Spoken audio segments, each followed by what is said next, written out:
قل لا اسألكم علیہ اجرا الا المودۃ فی القربى شاہ شق القمر خیر البشر دے لال وکھرے ہن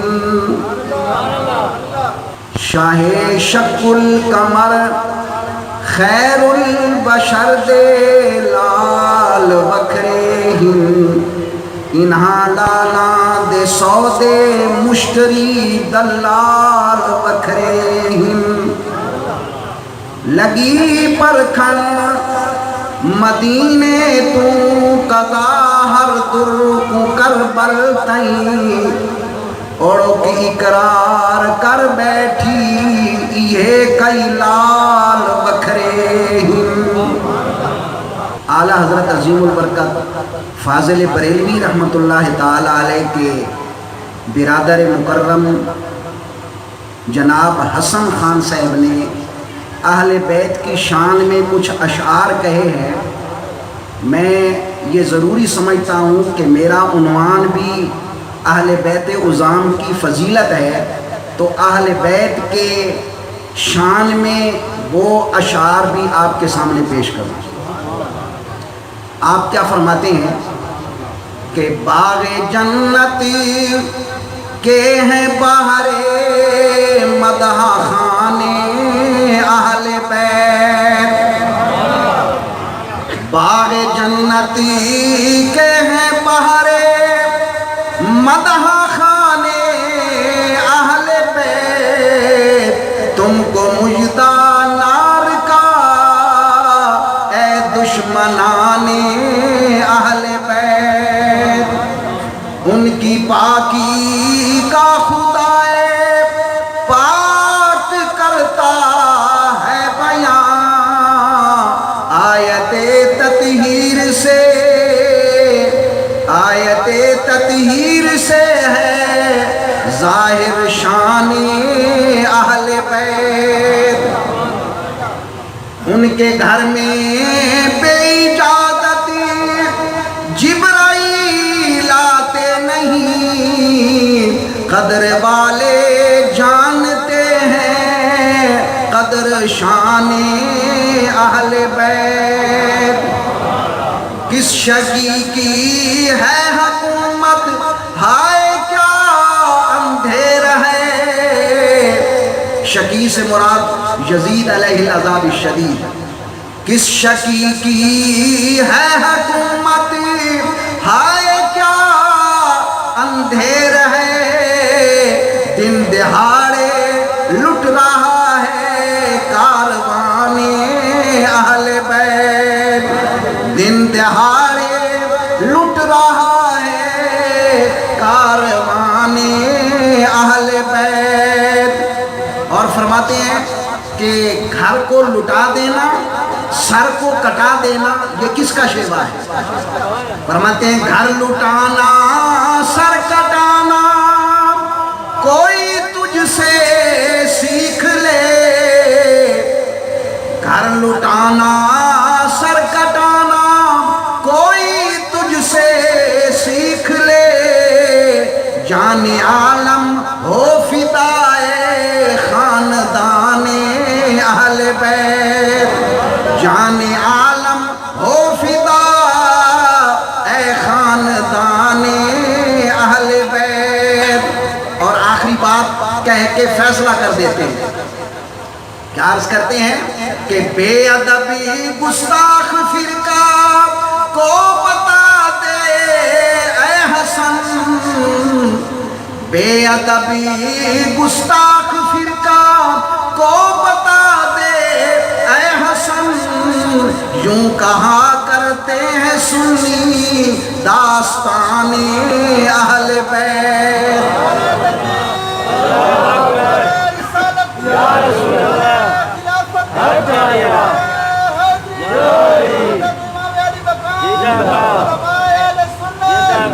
آپ کے سامنے اللہ کے مقدس کلام میں سے ایک آیہ کریمہ تلاوت کرنے کا شرف حاصل کیا ہے۔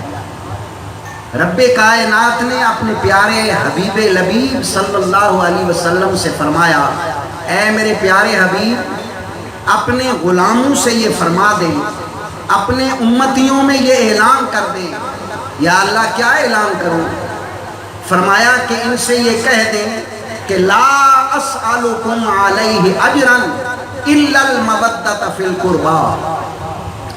اے میرے امتیوں، اے میرے صحابہ، اے میری ذات پہ کلمہ پڑھنے والوں، اے اپنی گردنوں میں میری غلامی کا پٹا ڈالنے والوں، میں تم سے اس بات کا کوئی اجر نہیں لیتا۔ کس بات کا؟ کہ میں نے تمہیں کلمہ پڑھایا، میں نے تمہیں بتوں کی عبادت سے ہٹا کر رب لم یزل کی عبادت کے کٹہرے میں لا کر کھڑا کر دیا، میں نے تمہیں اتنی عظیم جنگیں جو تم میں چھڑ چکی تھیں، ایک گھوڑے پہ پانی پلانے پہ جو جنگ چلتی تھی 100 سال چلی جاتی تھی، ان تمام جنگوں، عداوتوں، دشمنیوں کو ختم کر کے میں نے تمہیں ایک دوسرے کا پیار اور محبت عطا کر دیا۔ یہ تمام چیزیں جو میں نے تمہیں دی، اس کا میں تم سے کوئی اجر نہیں مانگتا، کوئی تم سے معاوضہ نہیں مانگتا، لیکن ایک بات کا مطالبہ کرتا ہوں۔ وہ کون سی بات ہے؟ فرمایا الا المودۃ فی القربی، میرے رشتہ داروں سے محبت کیا کرو، میرے قریبیوں سے محبت کرو، میرے قریبیوں سے محبت کرو گے تو یہ تمہارے لیے بہتر ہے۔ اب اس آیے کریمہ کے نازل ہونے کے بعد زرقانی علی مواہب جلد ہفتم اور صفحہ نمبر 20 پر حضرت ابن عباس رضی اللہ تعالی عنہ سے روایت ہے، فرماتے ہیں کہ صحابہ نے جب یہ آیت طیبہ سنی، یہ آیت نازل ہوئی، تو صحابہ سرکار کی بارگاہ میں حاضر ہوئے، نبی پاک صاحب الاولاد کی بارگاہ میں عرض کیا کہ یا رسول اللہ من ہؤلاء الذین وجبت علینا مودتہم، یا رسول اللہ اس آیت میں جو اللہ نے فرمایا ہے کہ سرکار کے قریبیوں سے محبت کرو، وہ قریبی کون ہے؟ وہ قریبی کون ہے؟ میرے آقا علیہ السلام نے فرمایا میرے صحابہ علی جن و فاطمہ و والداہما، حضرت علی، حضرت فاطمہ اور ان کے دو بیٹے امام حسن اور حسین، ان سے تم محبت کرو۔ اب یہ بھی سوال اٹھتا ہے کہ سرکار کی اہل بیت صرف یہی 4 آدمی ہیں؟ نہیں، میں اپنے عقیدے کی وضاحت کرتے ہوئے آپ سے یہ عرض کرتا جاؤں، کیونکہ یہ سنیوں کا مجمع ہے، یہ سٹیج بھی سنیوں کا ہے، اہل سنت و جماعت کا ہے۔ آقا علیہ السلام نے ان 4 آدمیوں کا نام لے کر یہ نہیں فرمایا کہ میری اہل بیت صرف یہی ہیں، بلکہ علماء فرماتے ہیں سرکار کی اہل بیت کی 3 قسمیں ہیں۔ ایک ہے اہل بیت نسب، ایک ہے اہل بیت سکنا، اور ایک ہے اہل بیت ولادت۔ اہل بیت نسب کون ہے؟ جو حضرت عبد المطلب کی اولاد سے بنو ہاشم ہے، وہ میرے آقا کی اہل بیت نسب ہیں۔ اور جو آقا علیہ السلام کے گھر میں ازواج مطہرات ہیں، سرکار کی بیویاں ہیں، وہ سرکار کی اہل بیت سکنا ہیں، اور جو آپ کی اولاد ہے وہ اہل بیت ولادت ہے۔ یہ ساری اہل بیت، قرآن کریم گواہ ہے اس بات کا کہ ساری اہل بیت سرکار کی عزت و عظمت والی، شرافت والی، فوقیت والی، بلندی والی، درجے والی، لیکن آقا علیہ السلام نے ان کو انفرادی مقام عطا فرما کے صحابہ سے فرمایا ہے میرے صحابہ، اللہ نے جو فرمایا قرابت داروں سے محبت کرو، پیارے علی سے کرو، حضرت فاطمہ سے کرو، حضرت امام حسن سے کرو، اور حضرت امام حسین سے کرو۔ یہ زرقانی میں تفسیر کبیر میں یہ بات موجود ہے۔ اور اب ذرا آئیے آیت مباہلہ سنیں، اور اس میں اہل بیت کی عزت و عظمت کو جو رب نے 4 چاند لگائے ہیں وہ بھی ذرا سماعت فرمائیں۔ حضرت ابن عباس رضی اللہ تعالی عنہ روایت کرتے ہیں، اور کیا فرماتے ہیں کہ نبی کریم صلی اللہ علیہ وسلم، حضرت عبداللہ ابن عباس فرماتے ہیں کہ سرکار کی بارگاہ میں ایک مرتبہ نجران کے علاقہ کا ایک وفد آیا، وہ عیسائی تھے۔ انہوں نے سرکار سے عرض کیا کہ جناب آپ حضرت عیسیٰ علیہ السلام کے متعلق کیا عقیدہ رکھتے ہیں؟ سرکار نے فرمایا وہ اللہ کے نبی ہیں، اللہ کے بندے ہیں، اللہ کے کلمے ہیں جو کنواری حضرت مریم کی طرف اللہ نے القاء فرمایا۔ انہوں نے کہا نہیں جی، حضرت عیسیٰ علیہ السلام تو اللہ کے بیٹے ہیں، وہ ابن اللہ ہیں۔ نبی کریم نے فرمایا تمہارے پاس کیا دلیل ہے کہ حضرت عیسیٰ علیہ السلام اللہ کے بیٹے ہیں؟ کہنے لگے کہ دنیا میں کوئی ایسا بندہ ہے جس کا کوئی باپ نہ ہو، تو ان کا باپ نہیں ہے لہذا ان کا باپ اللہ ہے۔ آپ نے فرمایا کہ اے عیسائی ہو، یہ بتاؤ حضرت عیسیٰ کے صرف باپ نہیں ہے، ماں تو ہے نا حضرت مریم، لیکن حضرت آدم علیہ السلام کا نہ باپ ہے نہ ماں ہے، اس کو کیا کہتے ہو؟ کہنے لگے وہ اللہ کے بندے ہیں۔ آپ نے فرمایا آپ کے عقلوں پہ بھی رونا ہے، جس کی نہ ماں ہے نہ باپ وہ بندہ ہے، اور جس کی ماں ہے صرف باپ نہیں وہ تم ابن اللہ کہتے ہو، اللہ کا بیٹا کہتے ہو۔ پھر آؤ میرے ساتھ مباہلہ کر لو، جو سچا ہوگا بچ جائے گا، جو جھوٹا ہوگا وہ تباہ و برباد ہو جائے گا۔ مباہلہ کی دعوت دینے والے کون ہیں؟ آقا علیہ الصلوۃ والسلام۔ انہوں نے کہا ٹھیک ہے جی ہم مباہلہ کرتے ہیں۔ یہ واقعہ کب کا ہے؟ 10 ہجری کا۔ مباہلہ کے لیے ان کے بڑے بڑے پادری، بڑے بڑی پوشاکیں اور بڑے بڑے کر و فر سے آئے، اور میرے آقا بھی تشریف لائے۔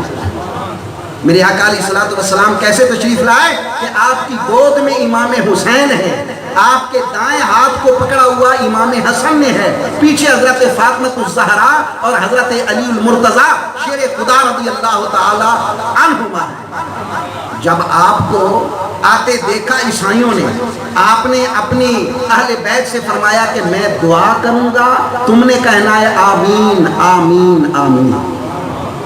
ارے دعا کریں سید الانبیاء، آمین کہیں اہل بیت اطہار، قبولیت میں کوئی شک ہے؟ قبولیت میں تو کوئی شک ہو ہی نہیں سکتا۔ اعلیٰ حضرت فرماتے ہیں کہ دلہن بن کے نکلی دعائے محمد، کہ جب میرے آقا کے ہونٹوں سے دعا نکلتی ہے رب کائنات اس کو دلہن بنا کر قبول کر لیتا ہے۔ حضرت محمد مصطفیٰ صلی اللہ علیہ وسلم جب اس شان سے آ رہے ہیں تو ان کے بڑے بڑے پادری نے کہا او عیسائیو انی لا ارا لا سال اللہ ان یزیل جبلا من مکانہ۔ اے عیسائیو میں دیکھ رہا ہوں کہ اگر یہ دعا کر دیں کہ اللہ اس پہاڑ کو اپنی جگہ سے ہلا دے وہ ہل جائے گا، فلا تب تہلو، ان سے مباہلہ مت کرو، فتہلکو ورنہ ہلاک ہو جاؤ۔ یہ کون کہہ رہا ہے؟ عیسائی کہہ رہا ہے۔ معلوم ہوا کہ عیسائی کو اہل بیت کی شان کا پتہ چل گیا، اور وہ عیسائی کیا کہتے ہیں کہ اے محمد کریم ایسا کرو، ہم مباہلہ نہیں کرتے، ہم جزیہ دیتے ہیں، ہم سے صلح کرو۔ سرکار نے صلح کر دی، اور نبی کریم نے فرمایا ان کے عذاب قریب آ چکا تھا، اگر یہ مباہلہ کر لیتے میں دعا کرتا، میری اہل بیت آمین کہہ دیتی، نجران کا سارا جنگل آگ سے بھڑک اٹھتا اور کوئی چرند پرند بھی باقی نہ رہتا۔ تو یہ کیا ہے؟ شان اہل بیت مصطفیٰ صلی اللہ تعالی علیہ وبارک وسلم ہے۔ اب اس واقعہ میں 2 سوال ہیں، بتاتا جاؤں۔ پہلا سوال تو یہ ہے کہ بھائی اے سنیو، تم یہ کہتے ہو کہ سرکار کی 4 بیٹیاں ہیں، اگر 4 بیٹیاں ہوتی تو سرکار ایک بیٹی حضرت فاطمہ کو کیوں لاتے، باقی 3 کو چھوڑ کے کیوں آتے؟ ایک سوال تو یہ ہے۔ دوسرا سوال کیا ہے؟ دوسرا سوال یہ ہے کہ سرکار نے اس واقعہ میں اپنی اہل بیت کو تو لایا، صحابہ کو کیوں نہیں لایا؟ اس کا مطلب ہے صحابہ سے آپ ناراض تھے۔ یہ 2 سوال ہیں۔ پہلے سوال کا جواب سنیں۔ نبی کریم صلی اللہ علیہ وسلم کی 4 بیٹیاں، ہمارا یہ اعلان ہے، ہماری کتابیں نہیں، ان کی کتابیں بھی کہتی ہیں میرے مصطفیٰ کی 4 بیٹیاں۔ کتنی بیٹیاں ہیں؟ نبی کریم کی 4 بیٹیاں، حضرت رقیہ، حضرت ام کلثوم، حضرت زینب، حضرت فاطمہ الزہرا۔ اس واقعہ میں نبی کریم صلی اللہ علیہ وسلم صرف اپنی بیٹی چھوٹی حضرت فاطمہ الزہرا رضی اللہ تعالیٰ عنہ کو لائے، باقی 3 کو کوئی نہ لائے۔ میاں بات یہ تھی کہ 2 ہجری میں حضرت رقیہ نے انتقال کیا، جو کہ حضرت عثمان غنی کے زوجہ مطہرہ تھی۔ 2 ہجری کو میدان بدر میں جنگ لگی، پہلی کفر و اسلام کی، اور اس جنگ کی فتح کی خوشخبری لے کر مدینہ میں حضرت زید ابن حارثہ آئے، اس وقت حضرت رقیہ کو دفن کیا جا رہا ہے۔ حضرت عثمان غنی میدان بدر میں نہیں آئے، میرے مصطفیٰ نے فرمایا کہ میری بیٹی کی عیادت پرش کی کرو، اور حضرت عثمان غنی کو نبی کریم نے میدان بدر کے مال غنیمت میں سے حصہ بھی دیا، اور حضرت عثمان غنی کو بدری بھی کہا جاتا ہے۔ پھر آ کر حضرت ام کلثوم سے حضرت عثمان غنی کا نکاح کر دیا، اور حضرت ام کلثوم نبی کریم کی بیٹی یہ 9 ہجری میں انتقال کر جاتی ہے، اور حضرت زینب کا انتقال، نبی کریم صلی اللہ علیہ وسلم کی تیسری بیٹی کا انتقال 8 ہجری کو ہوا، تو گویا 3 بیٹیاں پہلے انتقال کر چکی تھیں، اس لیے حضرت فاطمہ الزہرا تھی تو ایک بیٹی حضرت فاطمہ چلا ہے۔ بات سمجھ میں آ گئی کہ نہیں سمجھ آئی؟ اب بات یہ ہے کہ سرکار نے صحابہ کو کیوں نہیں لایا؟ اپنی اہل بیت کو لائے، کیا صحابہ سے ناراض تھے؟ نبی کریم نے صحابہ کرام رضوان اللہ علیہم کو کیوں نہیں لایا؟ اپنی اہل بیت کو کیوں لایا؟ اس لیے کہ اگر اہل بیت کو نہ لاتے اور صحابہ کرام کو لاتے تو لوگ سمجھتے کہ نبی کریم کو اپنی نبوت کی صداقت پر یقین نہیں ہے، بچوں کو بچا لیا ہے، صحابہ کو لائے ہیں، اس لیے میرے آقا اپنی اہل بیت کو لائے کہ مجھے جو رب نے نبوت اور رسالت عطا فرمائی ہے اس پر مجھے بڑا یقین ہے، اس لیے میں اپنی اولاد کو لایا ہوں، ورنہ صحابہ نے تو میرے اوپر بڑی بڑی قربانیاں عطا فرمائی۔ بدر و حنین میں کون تھے؟ صحابہ کرام۔ میدان بدر میں کون تھے؟ صحابہ کرام۔ جتنی بھی جنگ احد میں کون تھے؟ صحابہ کرام رضوان اللہ علیہم اجمعین۔ کیا انہوں نے میرے آقا پر اپنی جانیں قربان کر دی، وطن قربان کر دیا، اولادیں قربان کر دی؟ وہ بھی میرے مصطفیٰ کے جیال ہے، لیکن یہاں میرے آقا نے اہل بیت کو لا کر اعلان کر دیا، لوگوں مجھے جو رب نے نبوت عطا فرمائی ہے، مجھے اپنی نبوت پر بڑا یقین ہے، اس لیے میں مباہلہ میں اپنی اہل بیت کو لایا۔ اب آگے تیسری بات سنیں۔ حضرت عبداللہ ابن عباس فرماتے ہیں کہ ایک مرتبہ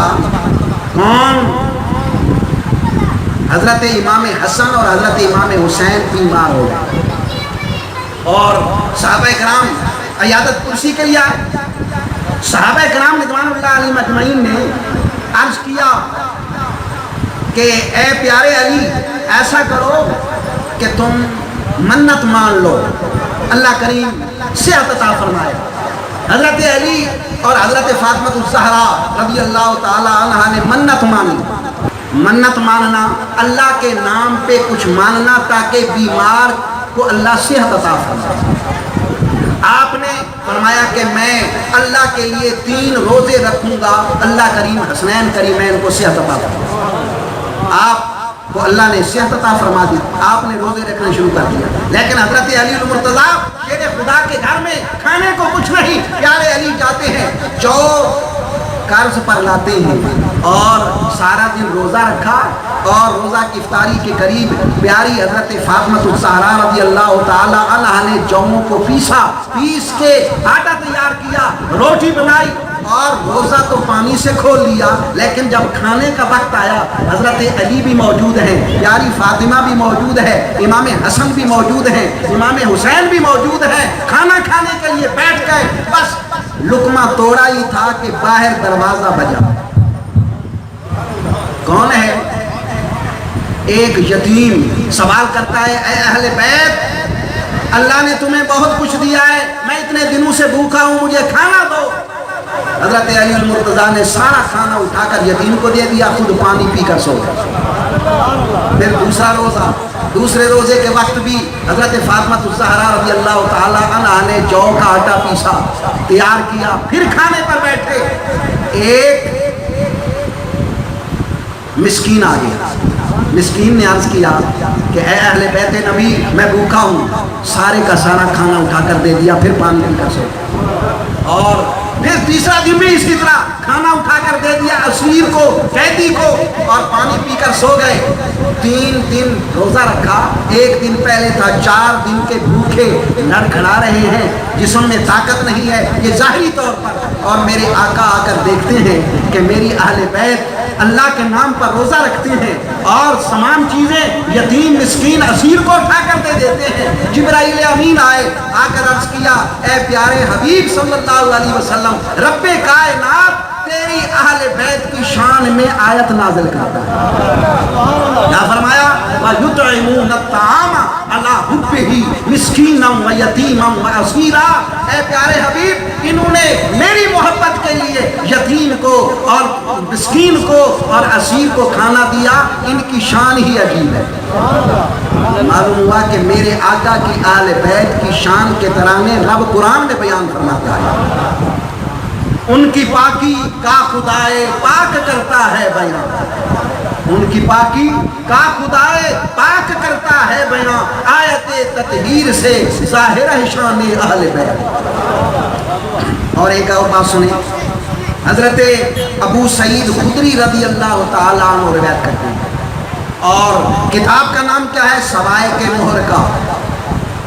فرماتے ہیں میرے آقا علیہ الصلوۃ والسلام نے فرمایا انی تارکٌ فیکم الثقلین، کتاب اللہ حبل ممدود من السماء الی الارض وعطرتی اہل بیتی لن یفترقا حتی یردا علی الحوض۔ اے میرے صحابہ، اے میری امت، میں اپنی بعد دو چیزیں چھوڑ کے جا رہا ہوں۔ کتنی چیزیں چھوڑ کے جا رہا ہوں؟ دو چیزیں۔ ایک کیا ہے؟ بڑی گراں قدر چیزیں ہیں، بڑی عزت و عظمت والی چیزیں ہیں اور بڑی شان و شوکت والی چیزیں ہیں۔ ایک تو ہے اللہ کی کتاب قرآن، اور قرآن کی شان کیا بیان فرمائی؟ حبل ممدود من السماء الی الارض۔ قرآن ایک ایسی لمبی رسی ہے جو آسمان سے لے کر زمین تک ہے، جو اس سے تعلق قائم کر لیتا ہے رب اس کو بھی اٹھا کر آسمانوں تک لے جاتا ہے۔ بلکہ قرآن ایک ایسی چیز ہے کہ جب قرآن والا کون؟ جو قرآن یاد کرتا ہے، جو قرآن پڑھاتا ہے، قرآن کی تعلیم دیتا ہے، قرآن کے معنی اور مفاہیم لوگوں کو بتاتا ہے اور لوگوں کو بتا کر ان پر عمل کرواتا ہے، ایسا بندہ جب مر جاتا ہے، قبر میں دفن ہوتا ہے، رب کائنات زمین کو یہ الہام کرتا ہے اے زمین لا تاکلی جسدہ، اس کا جسم نہ کھانا، اس کا گوشت نہ کھانا۔ کیوں؟ لأن فی جوفہ کتابی، کیونکہ اس کے سینے میں، اس کے دل میں، اس کے پیٹ میں میرا قرآن ہے۔ زمین بھی کہتی ہے الا کیف آکل لحمہ، میں اس کا گوشت کیسے کھاؤں گی، حالانکہ اس کے پیٹ میں کیا ہے؟ تیری کتاب ہے، تیرا قرآن ہے۔ تو یہ کتاب اللہ، وہ اللہ کی پاک کتاب ہے۔ دوسری چیز کیا ہے؟ دوسری ہے میری عطرت، میری اہل بیت، اور یہ دو چیزیں ایسی ہیں کہ جو قیامت کے دن میرے پاس حوض کوثر پر جمع ہوں۔ اب دیکھیں یہاں لوگوں نے تفریق کر دی، کچھ لوگ وہ ہیں جنہوں نے اہل بیت سے تو محبت کر لی، قرآن کو چھوڑ دیا، یہ قرآن ٹھیک نہیں ہے۔ اور کچھ لوگ وہ ہیں جنہوں نے قرآن کو تو سینے سے لگا لیا لیکن اہل بیت کو چھوڑ دیا۔ لیکن قربان جاؤں اہل سنت والجماعت، مذہب حق کا مذہب مہذب اہل سنت والجماعت بریلویہ، تم نے اہل بیت سے بھی محبت کی، قرآن کو بھی سینے سے لگایا۔ معلوم ہوا ان دونوں سے محبت کرنا یہ ہماری حقانیت کی علامت ہے، یہ ہماری حقانیت کی۔ اور ایک اور حدیث پاک سنیں، اس حدیث پاک کو خصائص کبریٰ میں ذکر کیا گیا ہے۔ نبی کریم صلی اللہ علیہ وسلم نے فرمایا اے تیرے امتیو النجوم امان لأہل السماء فَإِذَا ذَهَبَتِ النُّجُومُ ذَهَبَ أَهْلُ السَّمَاءِ، کہ اے لوگو یہ جو تارے ہیں نا، تارے یہ آسمان کی حفاظت ہیں، امان ہے۔ جب یہ تارے ٹوٹ جائیں گے آسمان ختم ہو جائے گا، سما آسمان والے چلے جائیں گے۔ وَأَهْلُ بَيْتِي أَمَانٌ لِأَهْلِ الْأَرْضِ، میری اہل بیت بھی زمین والوں کے لیے امان ہے، پناہ ہے۔ اور فَإِذَا ذَهَبَ أَهْلُ بَيْتِي ذَهَبَ أَهْلُ الْأَرْضِ، جب میری اہل بیت چلی جائے گی یہ زمین والے بھی چلے جائیں گے، تباہ و برباد ہو جائیں گے۔ معلوم ہوا کہ اگر ہمیں رب نے امان عطا فرمائی ہے، یہ بھی صدقہ ہے میرے مصطفیٰ کی اہل بیت کا۔ اور ایک اور حدیث پاک سماعت فرمائیں جو تھوڑی سی لمبی ہے لیکن اس میں آپ کو عقیدے کا بھی پتہ چل جائے گا۔ اور اس حدیث پاک میں سرکار نے اہل بیت نہیں فرمایا، آل محمد فرمایا۔ اور آل محمد سے علماء فرماتے ہیں آل کے لفظ میں جیسے میرے مصطفیٰ کی اولاد داخل ہے اسی طرح میرے مصطفیٰ کی صحابہ کرام بھی داخل ہے۔ اور قرآن سے ثابت کرتا ہوں کہ آل کے لفظ میں بندے کے تابع فرمان، اتباع کرنے والے، اطاعت کرنے والے بھی ہیں۔ قرآن پاک میں آتا ہے کہ جب وہ صندوق نہر میں آئی نا حضرت موسیٰ علیہ السلام والا، اور ان کو کس نے پکڑا؟ فَالْتَقَطَهُ آلُ فرعون کی آل نے پکڑ لیا۔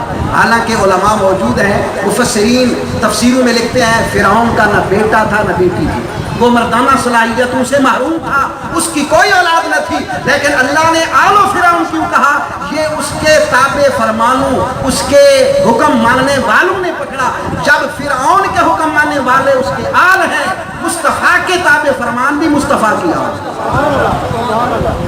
اور سرکار نے کیا فرمایا؟